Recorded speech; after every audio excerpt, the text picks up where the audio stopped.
Who's going to be Kentucky's breakout player this season? Well, there are a ton of options, but I think I have my answer.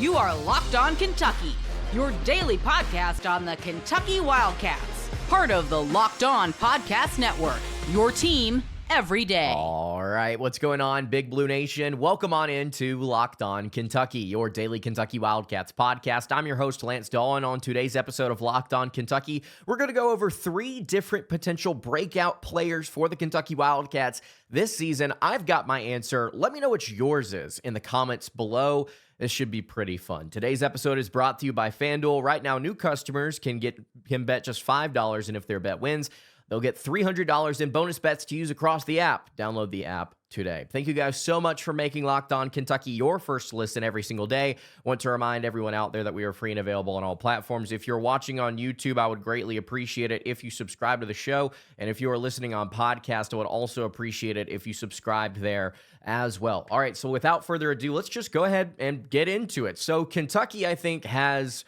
one of, if not the deepest rosters in America. And I don't really think that that's highly debated. I think that actually most pundits out there would agree this is the deepest roster in the country.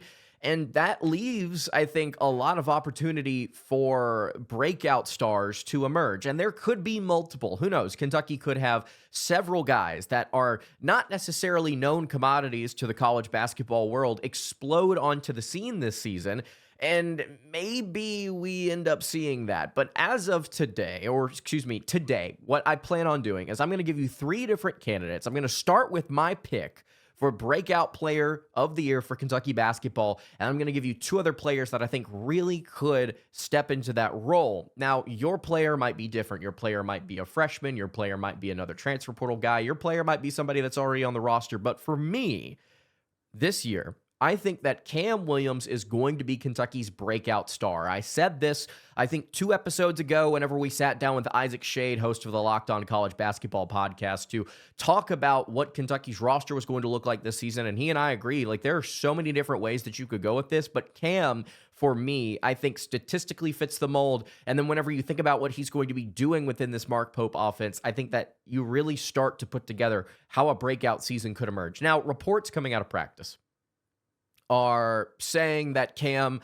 has lit it up, but is inconsistent. And I think that's been the case for a couple of different guys. And with what we've seen out of the videos that they've been posting through practice, or of practice online, I should say, Kam has been able to show that ability to step out to the three-point line and not just hit stuff in spot-up situations, actually hit stuff off of the dribble, make tough contested shots. And that's really exciting to know that there might be a little bit more versatility here than once thought, because whenever you watch what he was doing at Tulane, he wasn't necessarily the most impressive ball handler. Now, he did put it on the deck occasionally, but it was more spot-up catch-and-shoot stuff either around the rim or beyond the three-point line. And you look at his stats, pretty impressive. He shot 48.5% from the floor, 41.2% from 3 on almost 5 3-point attempts per game, shot 63% from inside the arc, 4.5 rebounds, 1.5 assists, 1.5 steals, a block per game.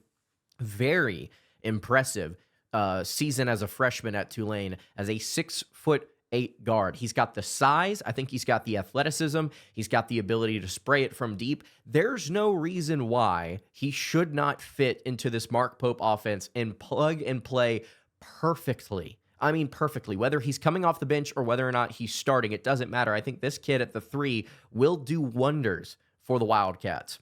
You saw Kobe Brea last season as the sharpshooter on this roster. You also saw Ainsley Almanor sort of fill this role where he was just kind of a catch-and-shoot guy from the corner mostly, and he was very, very, very effective at doing so.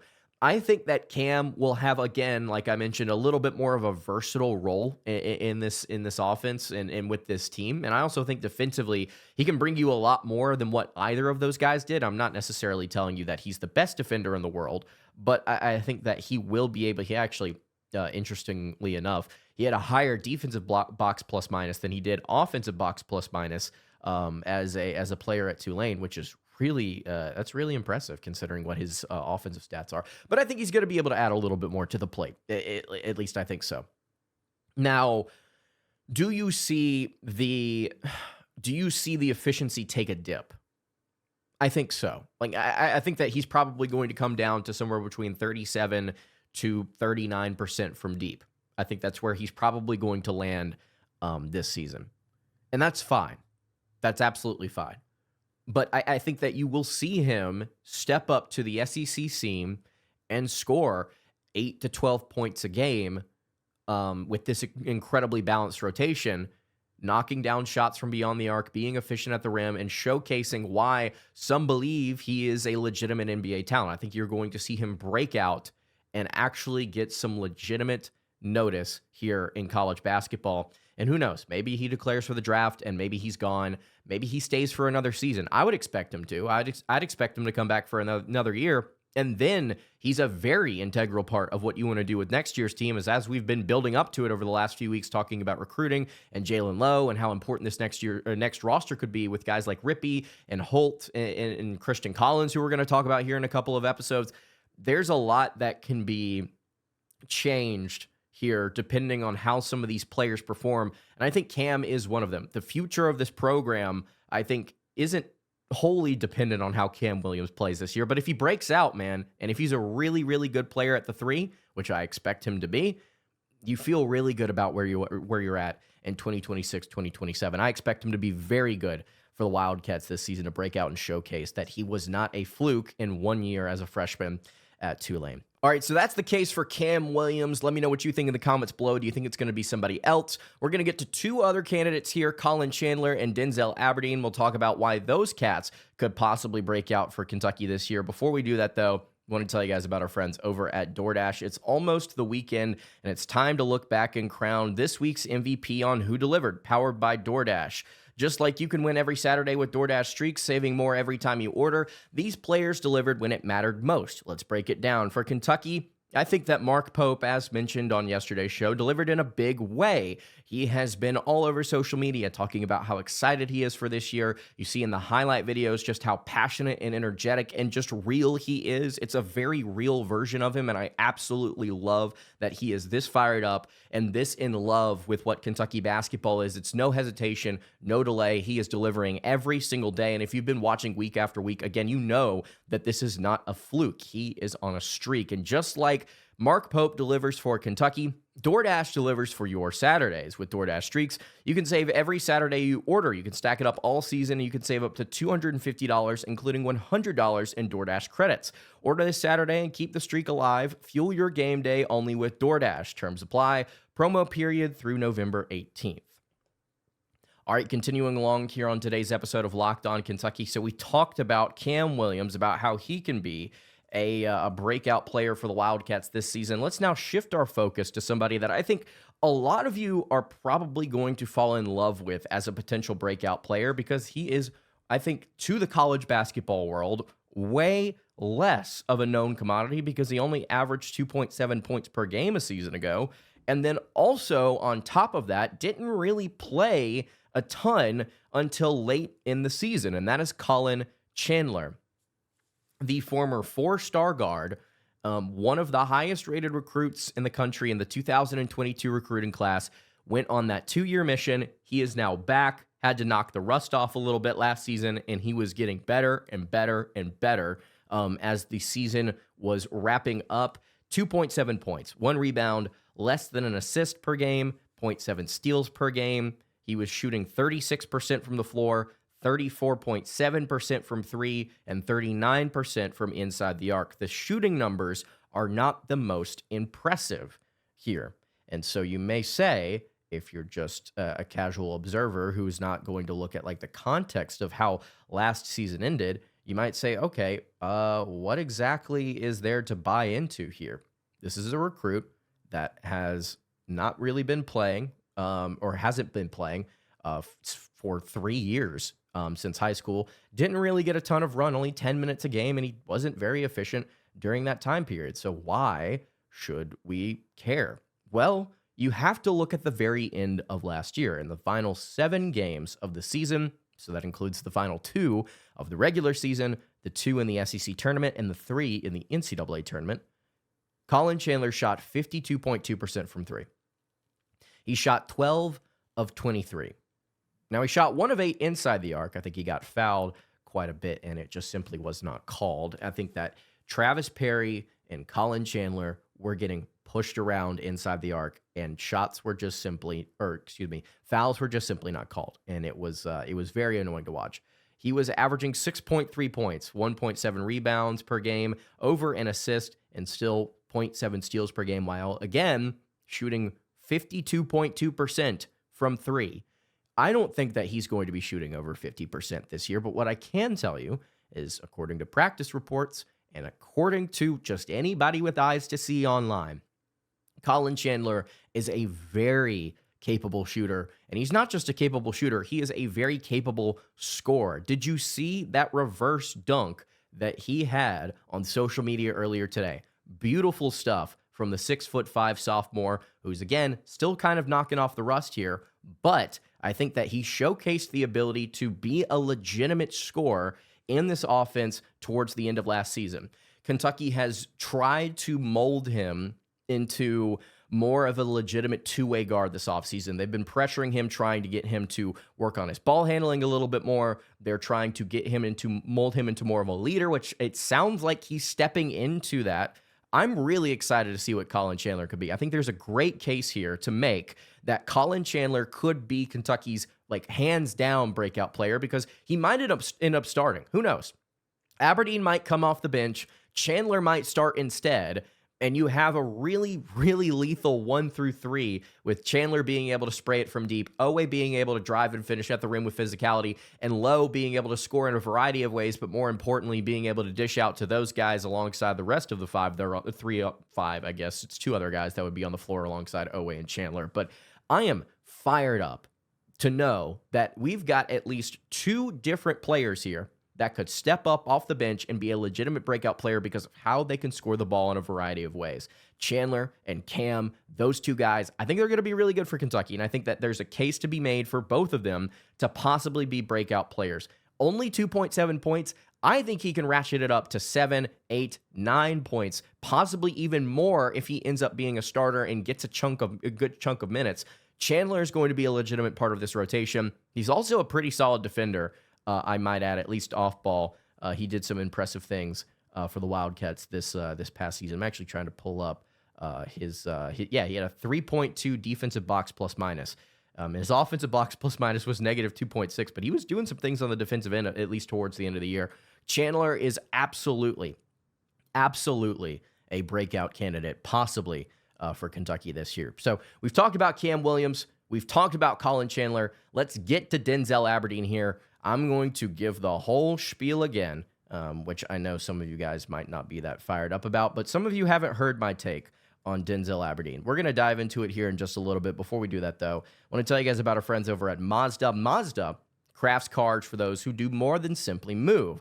They deliver confidence with every ride with more IIHS Top Safety Pick Plus awards than anyone else. From footwork to breath work, athletes sweat all the details, and Mazda brings the same intention how they craft every model. With all-wheel drive standard in every crossover SUV, you can drive with confidence through almost any season. Like our players, we sweat every detail because when you make every move count, impossible becomes irrelevant. Mazda, move and be moved. Today's episode is also brought to you by FanDuel. The NFL season is here, and FanDuel is making sure you're ready for kickoff with a can't-miss offer. Right now, new customers can bet just $5, and if your bet wins, you'll get $300 in bonus bets to use across the app. I love using FanDuel because it fits however I like to bet. Player props, same-game parlays, jumping in as the live action unfolds. I love to use FanDuel to keep track of my fantasy lineups week after week. It's quick, it's easy, and it's the best way to add a little bit more energy to your Sundays. So are you ready to play? Download the FanDuel app now by visiting FanDuel.com to get started. That's FanDuel.com to place your first $5 bet. All right, continuing along here on today's episode. So we've talked about a couple of different breakout candidates for Kentucky, possibly. Let's talk about Denzel Aberdeen here, who I think could be the third player to possibly break out for the Kentucky Wildcats. I'm trying to find the document here for Denzel Aberdeen that I have all of these different stats on Aberdeen, because according to one pundit out there, there's not necessarily a ton of, I would say a ton of faith in Aberdeen to be literally anything for Kentucky this season, as far as like a legitimate impact player. I'm sorry, guys. I'm trying to find these stupid stats that I had on this kid. He's a decent spot-up shooter, but he took a bunch of shots off the dribble last year, and it made him pretty inefficient in a variety of ways. He's okay offensively. There seems to be, according to most people that I've read their takes on Aberdeen, it seems to be like he's a nothing burger of an addition, is what I'm trying to say here.